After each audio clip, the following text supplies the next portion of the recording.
News 7 Tamil, பொறுப்பும் பொது நலமும்.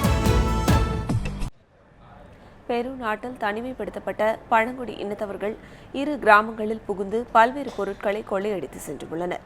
இதனால் பழங்குடியின மக்களுக்கு அஞ்சி பாதிக்கப்பட்ட கிராமவாசிகள் இடத்தை காலி செய்துவிட்டு வேறு பகுதிக்கு தஞ்சம் அடைந்து வருகின்றனர்.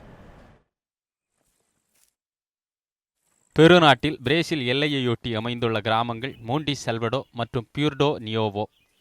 இந்த பகுதியில் நூற்றுக்கணக்கான குடும்பங்கள் வசித்து வந்தன.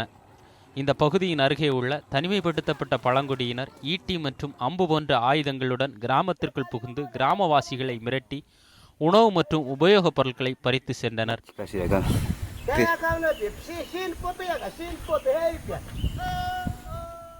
கிராமங்களுக்குள் பழங்குடியினர் பலமுறை புகுந்து இதேபோன்று கொள்ளையடித்து செல்வதால் இப்பகுதி மக்கள் ஒட்டுமொத்தமாக வேறு பகுதிகளுக்கு தங்கள் உடைமைகளுடன் குடிபெயர்ந்துள்ளனர்.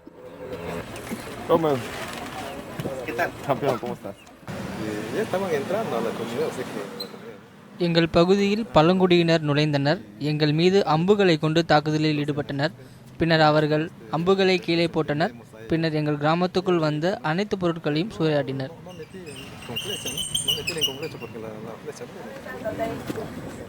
இந்த நிலையில் கிராம பகுதிக்குள் பழங்குடியினர் உள்ளனரா என்பது குறித்து அறிய பெருநாட்டு அதிகாரிகள் அங்கு செல்ல உள்ளனர்.